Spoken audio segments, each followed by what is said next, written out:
हरे कृष्णा कृष्णा कृष्णा कृष्णा हरे हरे, हरे राम राम राम हरे हरे। जगत गुरु श्रील प्रभुपाद की जय। गुरु महाराज गुरु परंपरा की जय। जगन्नाथ बलदेव सुभद्रा महारानी की जय। पुरुषोत्तम क्षेत्र जगन्नाथपुरी धाम की जय। राधा राधिका रमन भगवान की जय। हरे कृष्णा।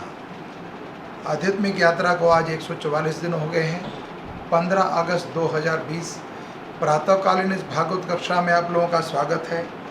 जगन्नाथपुरी धाम यात्रा मानसी यात्रा को आज 68 दिन हो चुके हैं। आज माधव तिथि है और एकादशी को माधव तिथि भी बोलते हैं और इंडिपेंडेंट डे 15 अगस्त आज़ादी का दिन।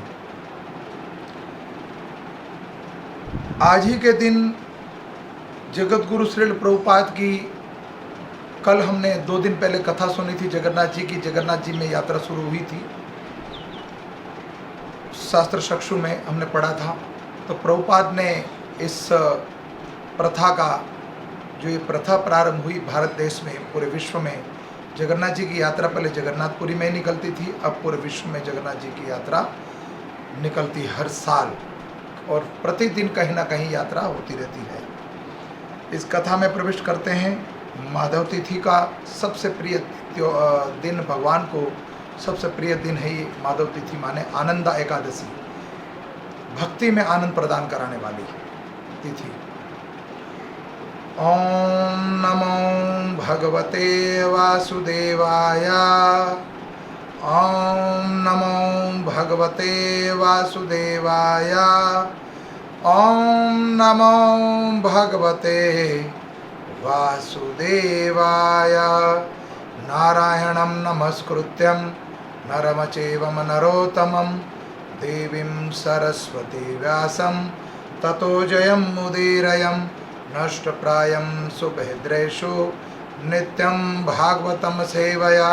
भगवते उत्तम श्लोके भक्तिर्भवति नैष्ठिकी।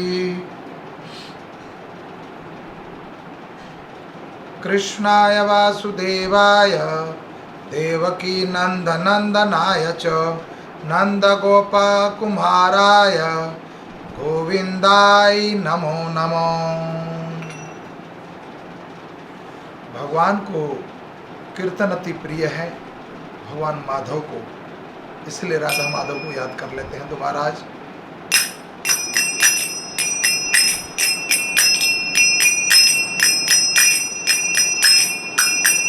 जय राधा माधव कुंज बिहारी। जय गोपी जन वल्लभ गिरिवरधारी। यशोदानंदन ब्रज जन रंजन। यशोदानंदन ब्रज जन रंजन। यमुना तीरा वनचारी। यमुना तीरा वनचारी। जय राधा माधव कुंज बिहारी। जय गोपी जन वल्लभ गिरिवरधारी। यशोदानंदन ब्रज जन रंजन। यशोदानंदन ब्रज जन रंजन। यमुना तीरा वनचारी। यमुना तीरा चारी। हरे कृष्णा कृष्णा कृष्णा हरे हरे, हरे राम राम राम हरे हरे। हरे कृष्णा कृष्णा कृष्णा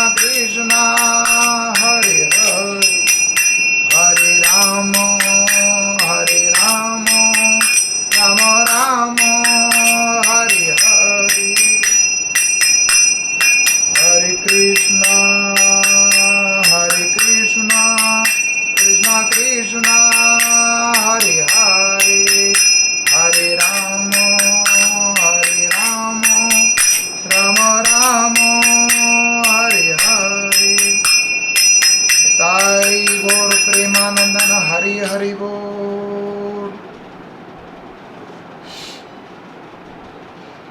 ओम अज्ञानं तिमिरं ध्यानस्य ज्ञानजनशलाकया चक्षुरूपं येन तस्मै श्रीगुरुवे नमः। श्रीचैतन्यो मनोभीष्टं स्थापितं येन भूतले स्वयं रूपं कदा ददाति स्वयं पदाद्कितं।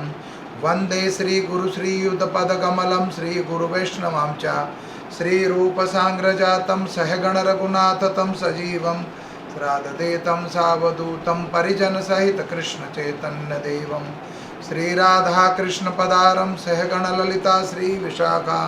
हे कृष्णा करुणा सिंधु दीनबंधो जगतपते गोपेश गोपिकान्ता राधाकान्त नमस्तुते। तप्त कांचन गौरांगी राधा वृंदावनेश्वरी वृषभानुसुत देवी प्रणमामि हरिप्रियाय। वांछाकल्पतरुभक्षा कृपा सिंधु एव च पतितानां पावनेभ्यो वैष्णवेभ्यो नमो नमो। अनंत कोटि वैष्णव विंद की जय। निताई गौर प्रेमानंदन हरि हरि बोल। आज इस एकादशी के पर्व पर और माधव तिथि, कल एक भक्त का प्रश्न था कि पूरे भारतवर्ष में इतनी धर्म की प्रधानता है, इतने तीर्थ हैं, इतनी कथाएं, इतने मंदिर, इतने धर्म, फिर पूरे भारतवर्ष में कई स्थानों पे हम पाखंड देखते हैं, छल कपट देखते हैं या फिर करप्शन देखते हैं। ऐसा क्यों? करप्शन क्यों, पाखंड क्यों और धर्म होने के बाद अधर्म की बातें क्यों करी जाती हैं? उस प्रश्न का उत्तर हम क्या आपको बताएं।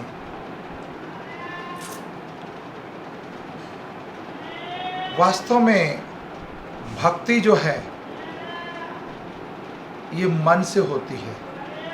यात्रा, तीर्थ, धर्म, ये सब मन से होता है, लेकिन मन से ना करके हम तन से करते हैं। जैसे हम तीर्थ स्नान के लिए जाते हैं तो तीर्थ में हम स्नान करते हैं, तो स्नान करने से पहले उस तीर्थ का महात्म जाना है या उस तीर्थ को रिस्पेक्ट। गंगा जी में स्नान कर रहे हो तो गंगा जी को स्नान करने से पहले क्या पर्सनैलिटी है, वो गंगा जी क्या तत्व है, क्या पवित्रता है, कभी जाना है उसको? जब गंगा में स्नान करते हो तो जैसे दुनिया स्नान करती है वैसे हम पानी में नहाते हैं, जल में स्नान करते हैं। गंगा जी की जो पवित्रता है वो कभी भी जानने का प्रयास नहीं किया। एक कथा का महत्व क्या है वो कभी जानने का महत्व कभी भी नहीं किया। कथा में बैठते हैं सिर्फ अपने जिज्ञासा मात्र प्रसाद के लिए। तीर्थ स्नान करते हैं दुनिया को देखने के लिए, दुनिया को दिखाने के लिए। यात्रा करते हैं दुनिया को दिखाने के लिए। वास्तव में यात्रा करना या तीर्थ में स्नान करना, ये कथा में बैठने शरीर का संबंध है। शरीर के लिए मैंने कल भी बताया था, शरीर के लिए संसार है, लेकिन इस आत्मा के लिए तो परमात्मा है। तो आत्मा संबंधित, ईश्वरीय संबंधित कोई कार्य करना हो तो यहाँ से करना होगा, वो मन से, दिल से अपनी मति लगानी होगी उसमें। ये पाखंडता क्यों है कि हम जो भी भजन करते हैं दिखावे के लिए कर देते हैं। बड़े बड़े होर्डिंग लग जाते हैं कि आज बिहारी जी का बंगला है, अपना दिखावा करना है, मेरा अपने नाम को बढ़ाना है कि मैंने लगवाया है ये। आज मेरी तरफ से बिहारी जी का बंगला है, आज मेरी तरफ से प्रसाद है, आज मेरी तरफ से पूजा है, मेरी तरफ से मैंने किया है। जब तक ये शरीर को मैं समझोगे, वैसे आज स्वतंत्रता दिन है, आज़ादी का दिन, तो हमें भी आज़ाद होना है इस माया से। कलयुग में जो माया का प्रभाव है उससे स्वतंत्र हो जाओ और फुली सिलेंडर कर दो। किसको? समर्पण कर दो उस परमात्मा को, राधिका रमन को, जगन्नाथ जी को, उस परमात्मा, supreme the power Lord of Krishna. Supreme power वो कृष्णा है। हमें छल कपट नहीं आता, और आज के समय में इस प्राकृतिक जगत में जो व्यक्ति ज़्यादा छल कपट करके धन कमा लेता है उसको धनवान, उसको बड़ा आदमी, उसको श्रीमान बोलते हैं। छल कपट करने का उस पर डिग्री लेके बैठा है। जो जितना झूठा होगा उतना धन ज़्यादा कमा रहा होगा और उसका नाम ऐश्वर्य इतना बड़ा होगा। लेकिन वास्तव में सत्य पे चलने वाला व्यक्ति भगवान को अति प्रिय है। भगवान कहते हैं मेरे नाम का जो प्रचार करता है, मेरे नाम का भजन का जो प्रचार करता है, इस संसार में मुझे अति प्रिय है। वो व्यक्ति मुझे सबसे प्रिय व्यक्ति है वो। तो छल कपट, झूठ, फरेब माँ के गर्भ से तुम सीख के आए नहीं, लेकिन सिखाया जाता है यहाँ पर आके। वास्तव में अगर हम गंगा स्नान कर रहे हैं और उस तीर्थ को हम तीर्थ माने तो उस तीर्थ का जो लाभ हमें प्राप्त हो जाए। एक बार गंगा जी में कई ऋषि मुनि स्नान कर रहे थे, तो वहां से नारद मुनि निकले। नारद मुनि ने सब ऋषि मुनियों को देखा, कई लोगों को देखा। जब सब लोगों को देखा उन्होंने तो दूर से ही गंगा जी को प्रणाम कर लिया और आगे बढ़ दिए। तो गंगा जी साक्षात प्रकट हो गई और गंगा जी ने नारद जी से पूछा, दुनिया भर के लोग स्नान कर रहे हैं यहाँ पर, तुम क्यों नहीं? तो माता गंगा को उत्तर दिया नारद मुनि ने कि माता, आपका नाम सिमरन करने से मात्र शरीर की शुद्धि हो जाती है, तन की शुद्धि हो जाती है और मन की शुद्धि हो जाती है। फिर ये जल में स्नान करने से अगर शुद्धि होती तो इस सरोवर में कितने मगरमच्छ पड़े होंगे, उनका भी शुद्धिकरण हो जाता है। तो कहने का तात्पर्य यह है कि पहले गांव में जो बिल्कुल सीधे साधे लोग होते थे वो गंगा की सौगंध खाते थे, गीता की सौगंध खाते थे, रामायण की सौगंध खाते थे, भगवान की सौगंध खाते थे। मात्र मन में उनका सिमरन करके भगवान तो हमारे हृदय में है। हम लोगों को कहते हैं कि मंदिर के अंदर झूठ नहीं बोलना, मस्जिद के अंदर, गुरुद्वारे के अंदर झूठ नहीं बोलना। तो मंदिर, जिस स्थान पर मंदिर किसको बोलते हैं, गुरुद्वारा किसको बोलते हैं, मस्जिद किसको बोलते हैं, गिरजाघर किसको बोलते हैं? जहाँ भगवान की वाणी बोली जाती हो, जहाँ वो शास्त्र रखे गए हों, जहाँ वो शुद्ध शास्त्र रखे गए हों, गुरु ग्रंथ साहब, बाइबल, कुरान, रामायण, भागवत गीता, पद्म पुराण इत्यादि। तो अगर उस स्थान पे भगवान की वाणी बोली जा रही तो उसको मंदिर इत्यादि जो नाम दे रहे हम, तो क्या हमारे हृदय में परमात्मा नहीं है? मन मंदिर नहीं है हमारा? अगर मंदिर में झूठ बोलने से बचाया जा रहा, करप्शन करने से बचाया जा रहा, तो बाहर करप्शन क्यों कर रहे हैं? ये धर्म की प्रधानता हो सकती है, लेकिन दुनिया को दिखाने के लिए हम मंदिरों में तो सत्य बोल देते हैं, बाहर निकल कर हम कपट करना शुरू कर देते हैं। सिर्फ कथा सुनने बैठ गए, हाँ टाइम पास कर रहे हैं, जब कर रहे हैं तब भी कहते हैं हाँ टाइम पास कर रहे हैं। तीर्थ गए तो कहाँ स्नान करके आए हैं, गर्मी थी तो हिल स्टेशन चले गए, तो गंगा जी भी स्नान कर लिया। लेकिन कभी तीर्थ का महत्व नहीं समझा, उस महात्मा को सुना नहीं, माना नहीं, अपने हृदय में नहीं उतारा। अगर मंदिर में, मस्जिद में, गुरुद्वारे में, गिरजाघर में अगर भगवान का साक्षात्कार मानते हो तो क्या अपने हृदय में नहीं है? जिस वक्त ये कपट करना छोड़ देंगे, हम ये करप्शन छोड़ देंगे, तो फिर कभी भी करप्शन नहीं होगा, कभी भी पाखंड नहीं होगा। जब तक ये रियलाइजेशन नहीं लाएंगे हम, जब तक ये रियलाइजेशन नहीं होगी तो भगवत प्राप्ति कैसे हो सकती है और कैसे शुद्धता नहीं आ सकती? शुद्धता आ सकती है। हमें निरंतर ये आभास होना चाहिए कि मंदिर में अगर झूठ नहीं बोला जा सकता तो किसी के साथ कपट नहीं करा जा सकता। क्यों? देख रहा है वो परमात्मा। तब कहते हैं हम देख लेंगे जब समय आएगा तब, अभी तो भजन नहीं करना, समय आएगा तब क्या देखोगे? फिर तो भोगोगे, बाद में समय नहीं बचेगा। जो कल करे सो आज कर, आज करे सो अभी कर। अगर अभी नहीं करा, बाद में करेंगे, बाद में तो करना नहीं है, भोगना है।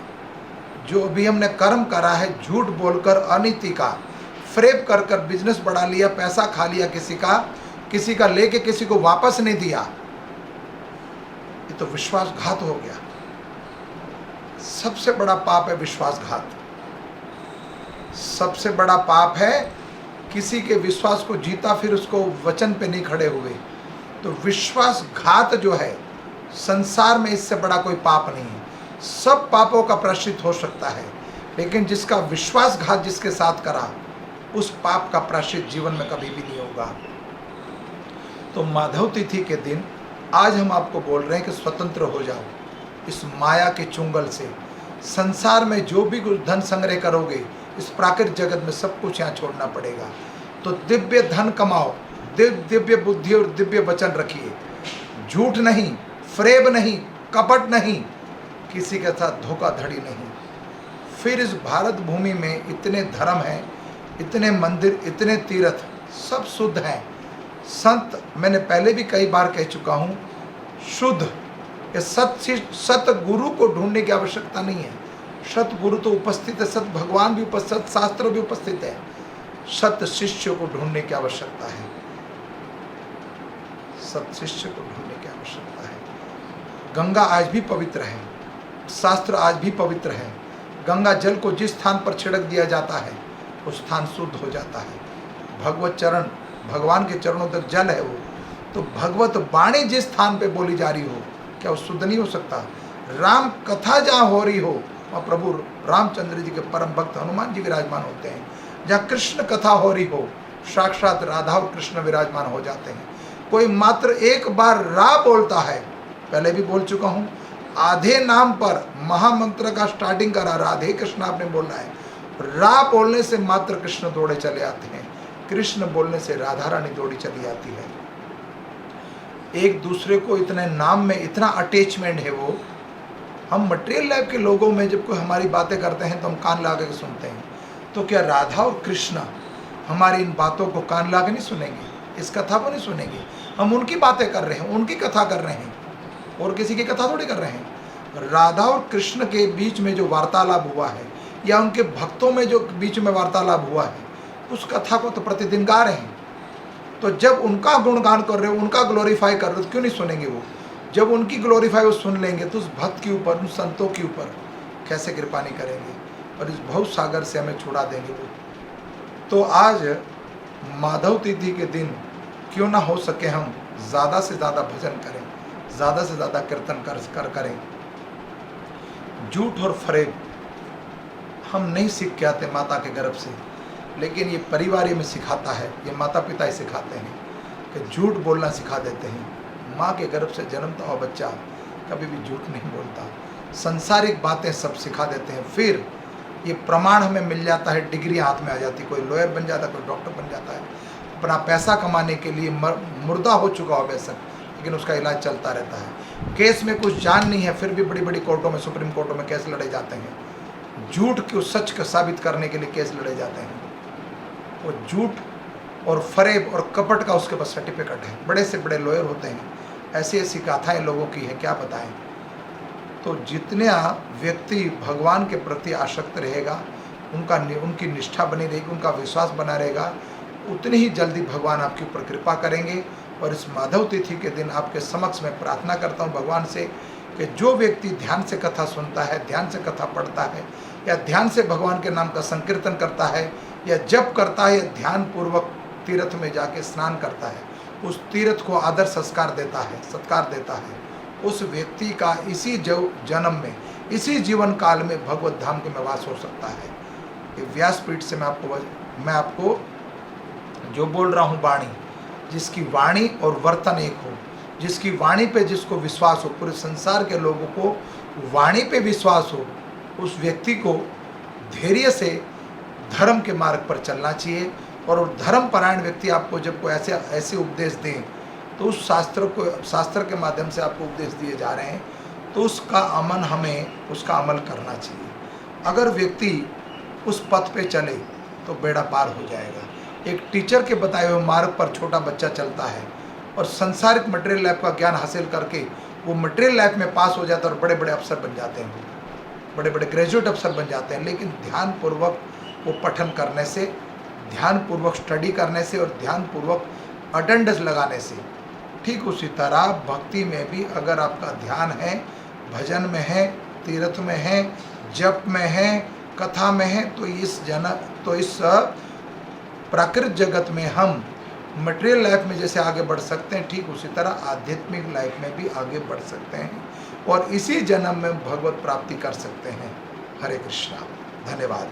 अब हम प्रवेश करते हैं जगन्नाथपुरी यात्रा में, मानसी यात्रा में, जिसमें आज कथा है 16वें अध्याय में भक्त विभीषण।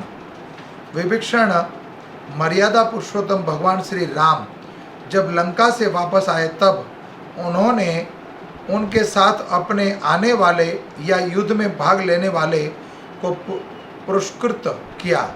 बाद में वे स्वधाम गमन करने के पूर्व सरयू नदी के तट पर खड़े थे।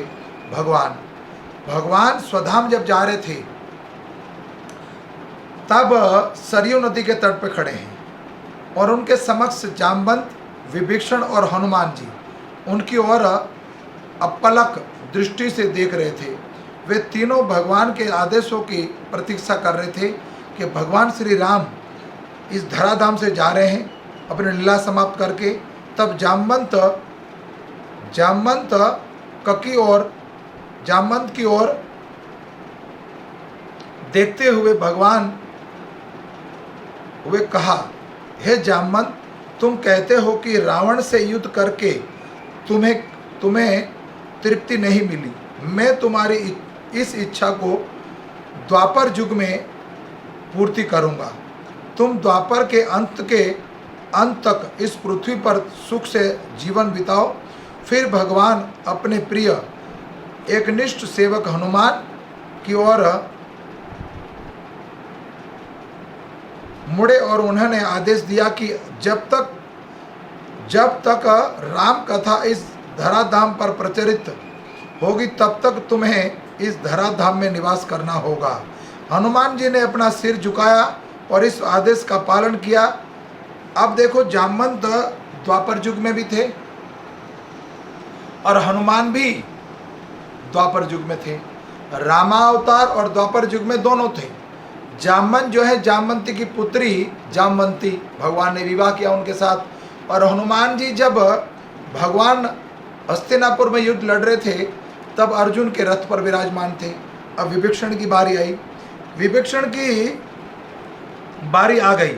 वे दोनों हाथ जोड़कर भगवान श्री राम से प्रार्थना करने लगे कि वे भगवान, आपने मुझे एक कल्प राज्य करने का आदेश दिया है, परंतु आपके स्वधाम गमन करने के पश्चात मेरे लिए क्या शेष रहेगा। आप ही मेरे सर्वसर्वा हैं। कृपा करके आप मुझे कोई सहारा देने की कृपा करें। और ये सुनकर भगवान श्री राम ने उत्तर दिया। देखिए, आज प्राकृतिक जगत कलयुग में कहाँ पर है विभीषण जी, उसका यहाँ पर सिद्धांत प्रस्तुत हुआ है।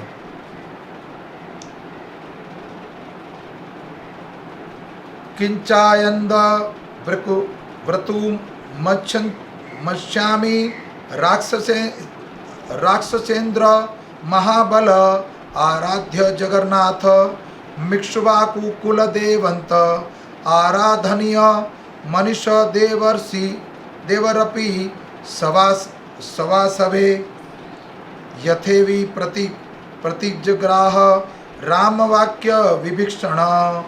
वाल्मीकि रामायण उत्तरखंड सर्ग 108 30-31। महाबली राक्षस राज, उसके अतिरिक्त मैं तुमसे एक बात कहना चाहता हूँ।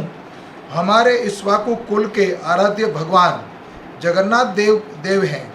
इंद्र आदि देवता भी उनकी नित्य आराधना करते हैं। तुम भी सदा उनकी पूजा आराधना करते रहो। विभीषण जी ने भगवान की इस इच्छा को हृदय में धारण करके बहुत अच्छा कहकर उसका पालन करना स्वीकार किया। भगवान की महिमा का पालन करने के लिए विभीषण प्रतिदिन श्री क्षेत्र में आने लगे। वर्ष में एक दिन आज भी आने लगे और वर्ष में एक दिन आज भी श्री मंदिर में गरुड़ स्तंभ के निकट श्री विभीषण की अर्चना वंदना का विधान है।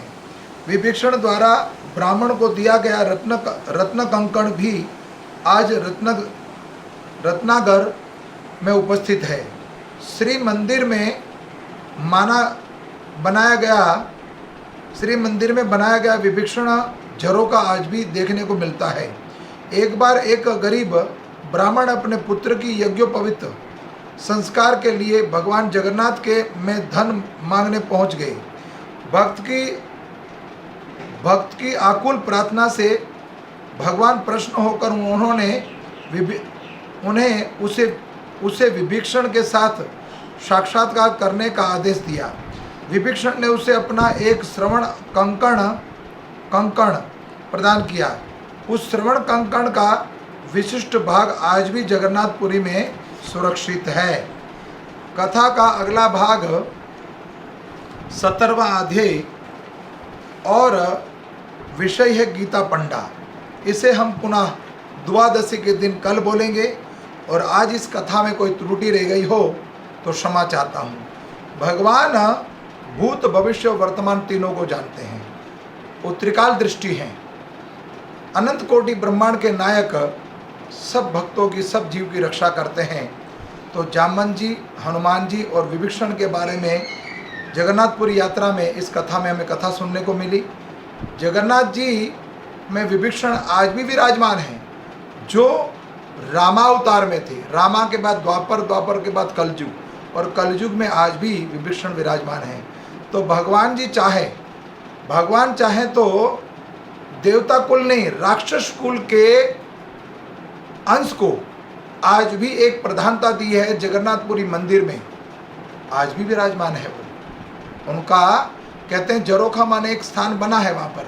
हम प्रारंभ में जब बोल रहे थे जो विभीषण जी का भी वर्णन आया था, राम लक्ष्मण भरत शत्रुघ्न, और साथ में हनुमान जी भी हैं, और साथ में विभीषण जी विराजमान है, वहाँ जामवंत भी है।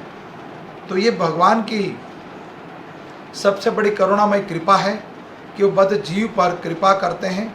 तो जितना ज़्यादा से ज़्यादा हो सके आज माधव तिथि के दिन, एकादशी के दिन, हम भगवान के नाम का सिमरन करें और भगवान के नाम का भजन करें। और कोई त्रुटि रह गई हो इस कथा में, आप सब लोगों के सामने मैं क्षमा चाहता हूँ।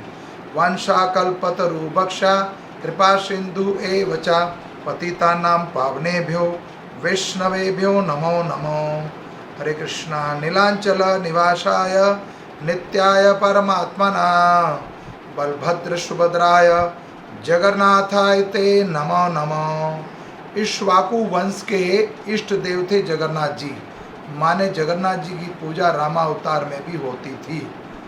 तो ये आदि गुरु, आदि भगवान हैं। धन्यवाद। हरे कृष्णा।